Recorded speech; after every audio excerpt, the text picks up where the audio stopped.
पितानि शुभाशुभानामोऽपि तं नमामि। कामरूपसमुद्भूते कामपीठावतंसके विश्वाधारे महामाये कामेश्वरि नमोऽस्तुते। अव्यक्तविग्रहे शान्ते सन्तते कामरूपिणी कालगम्ये परे शान्ते कामेश्वरि नमोऽस्तुते।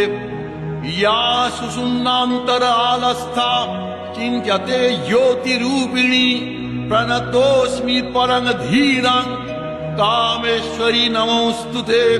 दंष्ट्राकरालवदने मुण्डमालोपशोभिते सर्वतः सर्वगे देवी कामेश्वरि नमोऽस्तुते।